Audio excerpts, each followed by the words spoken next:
Turn with me, if you would, please, today in your Bibles to 1 Corinthians chapter 2. 1 Corinthians chapter 2.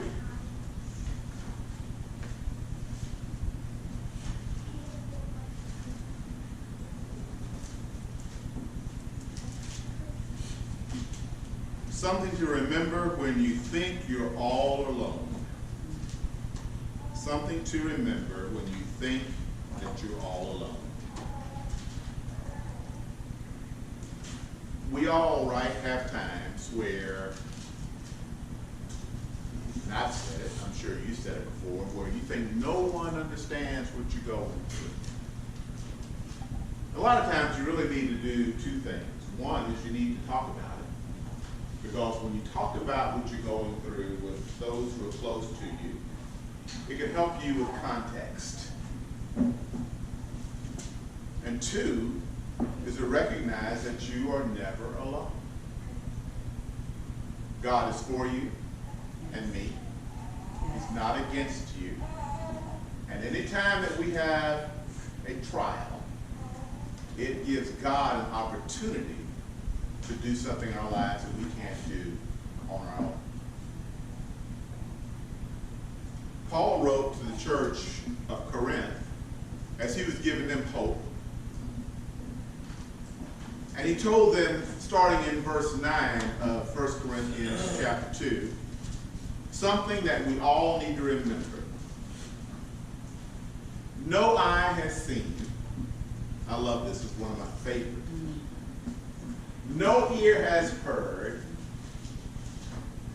Neither has it entered into the mind of a person, or the mind has not conceived what God has prepared for those who love him. When you find yourself overwhelmed with life, or struggles or challenges, because if anybody thinks they go through life without going through challenges, they're either haven't lived long enough or they're deceived. Because you will have challenges in life. It's a balance for us, but it doesn't really hurt to allow even our kids to experience challenges. And I know I've been there. I mean, I have 3 kids. And it's easy for me, for us as parents, to want to try to shelter them from challenges. We don't mean anything wrong by it, right? We want to protect them. We do. We want to kind of make sure they don't have to go through something if we can help them to avoid it with good intention. But there are times when we need to allow them to go through some things, to experience some hardship. I'm not saying create a problem for them, but sometimes we need to let them kind of work through some things, of course with us guiding them, not, you know what I mean, but not just like, hey, go for it, but let them experience life. Because as we experience life, that's when we'll be able to experience God. Because God works in life. And if we don't allow ourselves to experience life, then we won't experience God. Because God is in the midst of life situations. If I can remember that, as easy as I can say that, I'm not saying I probably welcome situations to come, but I'd be more consistent on saying, okay, what this thing is I'm going through,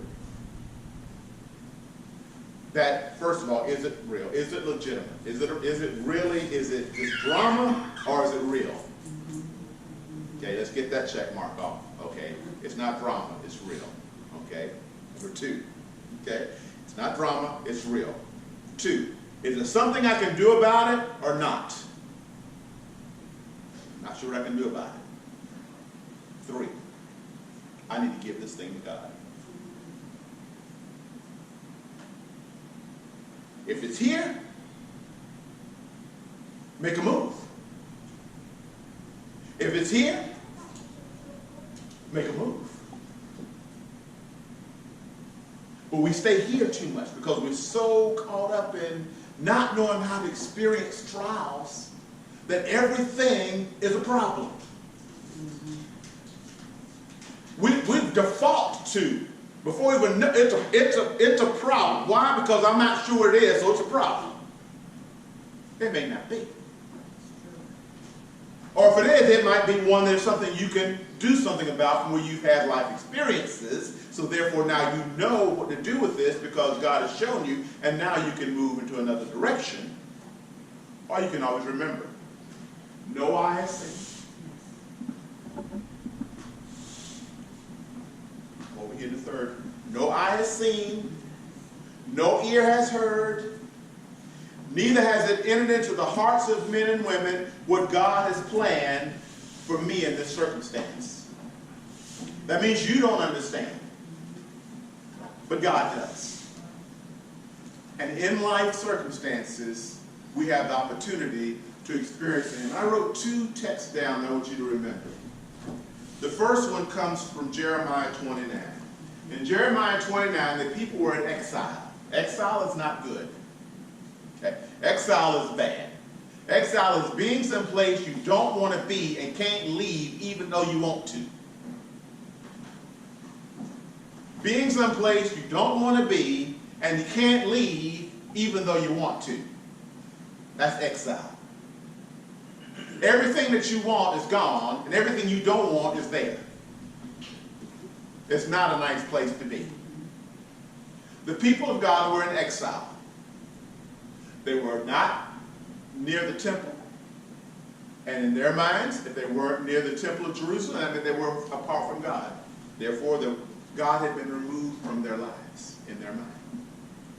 They were in a foreign country, and they had no control over anything in their lives. And they wanted out. They were sorry. They were there because they'd done things they knew they shouldn't do, and they found themselves in circumstances. Now they were repentant. They wanted out, and God said, stay there. Wait a minute. Now, before when we got in trouble and we came to you with our hearts truly contrite, you always delivered and took us out. Why are you not? That's what my mom and daddy said you would do. Mom and daddy said that when they were going through trials, that you delivered them when they turned, and you brought them out of that problem into a promised land. Why are you telling me to stay here? He says, no, stay. I want you to stay right here where you are. And in fact, I want you to build homes. I want you to have a family right here in this place that is not comfortable for you. He says, because I know the plans I have for you. And my plans are not to hurt you, not to harm you, but to give you hope and a future. But you're going to experience in this circumstance, because in you living out life, you now will more than ever before recognize that you have to depend upon me. Because now you know your circumstance. You're in exile. You know you're in a place you don't want to be, yet I'm saying I want you to be here and I want you to prosper. Therefore, you will not have to do something that we don't want to do. You have to depend upon God and not upon yourself. And no matter what we say, the problem with us on not truly trusting God is pride. Because we want to do things our way, when we want to do it, if we want to do it, how we want to do it, and we don't want anyone to tell us anything different. And every now and then, we'll put a little ribbon of religion around it. But the bottom line is we want to be in control. We don't want anyone to tell us what to do. That's, quite frankly, the root of sin. The root of sin is being prideful and not wanting anyone to tell you what to do, or even worse, you say you think you know better. And that leaves you set up to be nothing but a victim of Satan. Because you know what he'll do? He'll say, you're right. You are the smartest person in the room. You're right. You know what? You're right. Puff your chest because you do know a whole lot more than they do. You're the one. But you got it. You got it. Yeah, you're the smart person. You got this. That's pride.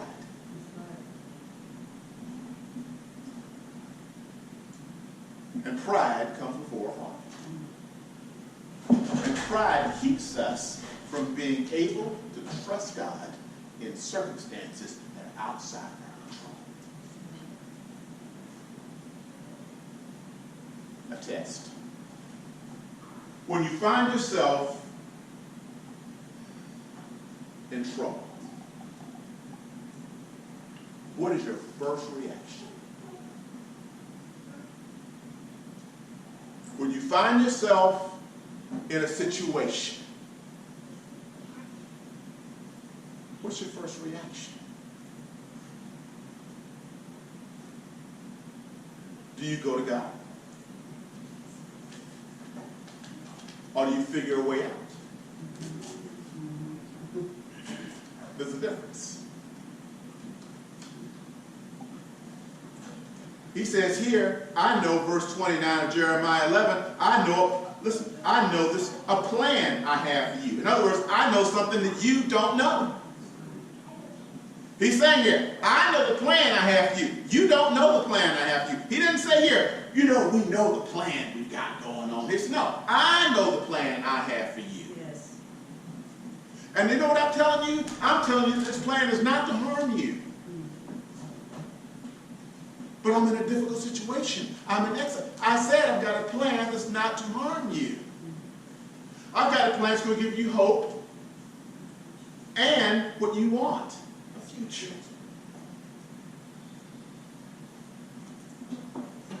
Second Chronicles 16 says this. You may say, what's God doing? What's God doing right now? You ever think about that? Right now, what's God doing? What's God doing right now? Second Chronicles 16 says that the eyes of the Lord are looking out throughout the whole earth to strengthen the hearts of those who are fully committed. So what's God doing right now? He's looking for hearts that he can strengthen. He's looking for those who are committed. He's looking for those who in the midst of their circumstances will choose to do work. Don't you like one thing? It's not a 12-step program. It's not 3 things, one thing. Just one thing. Who choose to trust you. He's looking for someone who will choose to trust him. Because that's someone he knows he can put his plans in place in their lives. If you would do one thing, just one thing, listen, in the midst of the bad report, do one thing. In the midst of uncertainty, do one thing. In the midst of having your enemies camped out around you, do one thing. Choose to trust him. Because he's looking for you. Back in 1 Corinthians 2, he says, but God will reveal these things. What things? The things that he has planned for you. The fact that he has already got laid out for you. He will reveal them to you. Listen how, verse 10, by his Spirit. The Spirit searches all things, even the deep things of God.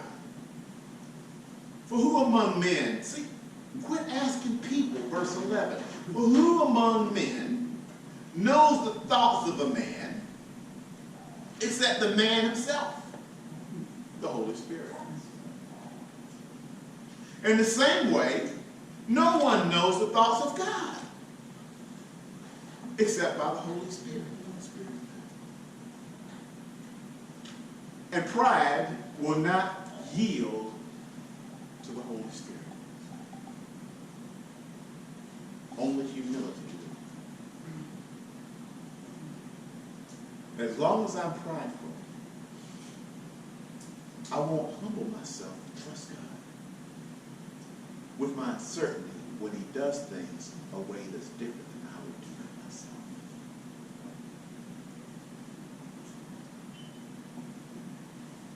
What can I do? I thought about this morning. Oh, he's been drinking coffee again.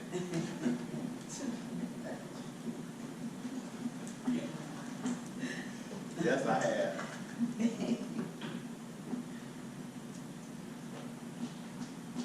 We live in a world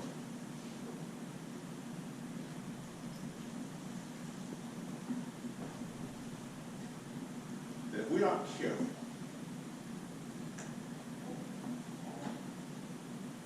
gives us many opportunities to fall.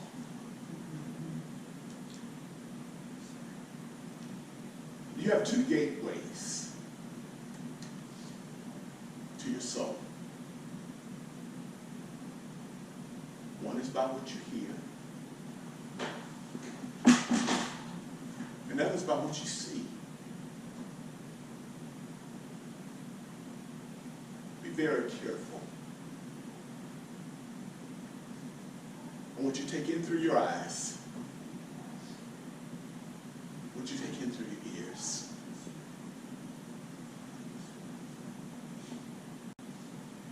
Because it will harden your heart.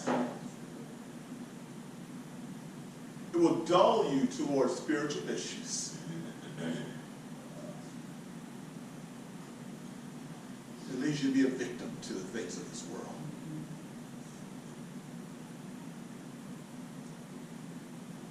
The psalmist said, guard your heart, because from it comes the wellspring of life.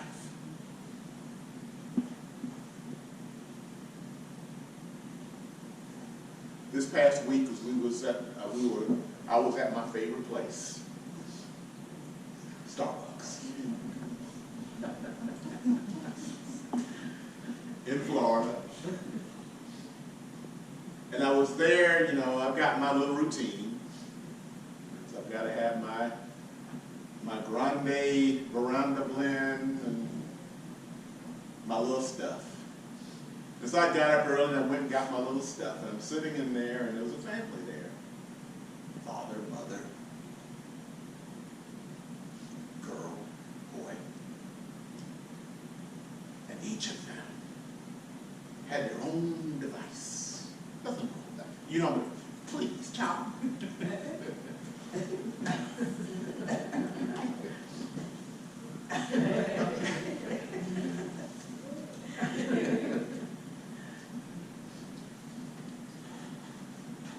Father's head down, the wife's, one child, headphones on. They were in the same room, but they had no idea that the other even existed. They were there, and I watched them. It's like, okay, this weirdo over here, this weirdo dude over here, got this stare down. It's like, let's drink your coffee, man. But I was like, how you do the corner of your eye thing? So I'm not like looking at him.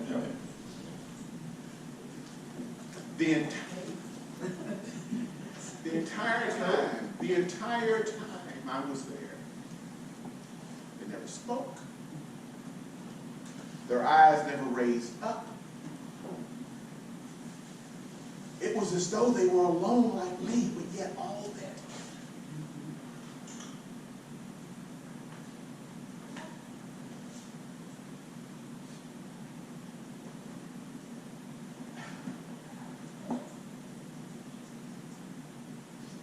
Don't let the world rob your soul. Don't allow the world to become what pacifies you. Use the technology to educate you, to inform you, but not to pacify you, because it takes you down a slippery slope.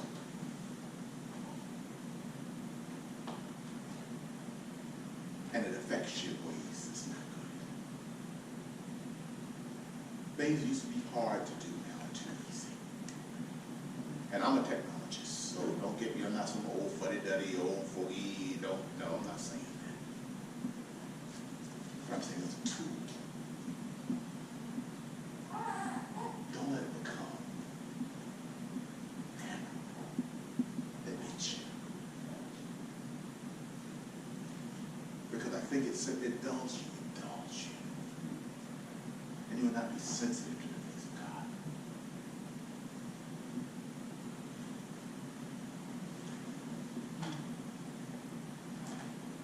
Verse 12. We have not received the spirit of the world. And that's what I'm trying to, that's what I mean, the whole influence,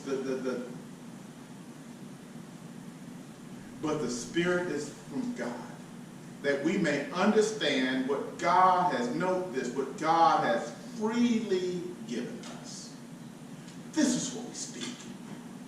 Not in words taught by human wisdom, but words that are taught by the Spirit, expressing spiritual truths in spiritual words. As David said, guard your heart, because from it comes the wellspring of life. Keep a hedge around you, that you don't become polluted by the world. So you can be in the world, but not of the world. Is anything that you know that shouldn't be there? Remove it. So that you can understand God's good, perfect, and pleasing will.